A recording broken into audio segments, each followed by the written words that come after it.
High, আগের mini ব্লগে তোমরা দেখেছো যে আমি হেয়ার কাট করিয়েছি, তো আমি নতুন হেয়ারে অবসেসড হয়ে গেছি। তো আজকে আমি একটা র্যান্ডম মিনি ব্লগ তোমাদের সাথে শেয়ার করছি।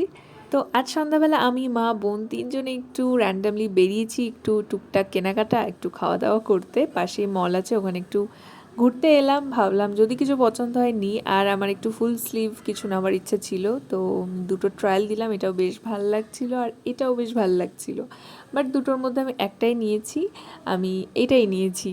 যাই হোক, আবারও একটুখানি এদিক ওদিক ঘুরলাম। বোন একটা ঘরে পরার প্যান্ট নিল। তো এরপর আমরা এখান থেকে বেরিয়ে যাব একটা ক্যাফেতে, বাট আমি কিছু খেতে পারবো না, মানে গরম কিছু তো খেতে পারবোই না, শক্ত কিছুও খেতে পারবো না, কারণ আমি দাঁত তুলেছি।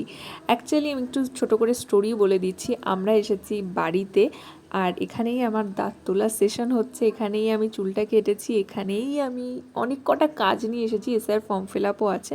তো সমস্ত কাজ সেরে 2-3 দিন থেকে তারপর আমরা কলকাতায় ফিরবো। তো কালকে আমার দাঁত তোলা হয়েছে, আর আজকে ক্যাফেতে এলাম। আমাকে বলেছে গরম জিনিস তো খাবে না, অনলি ঠান্ডা জিনিস খাবে। তো আমি কোল্ড কফি খাচ্ছি, ওরা খেয়েছে মোমো। সো অনেকদিন পর আমরা আমাদের বাজারে একটু ঘুরলাম, শপিং করলাম, খেলাম। আজকের সন্ধ্যাটা বেশ ভালো কাটলো।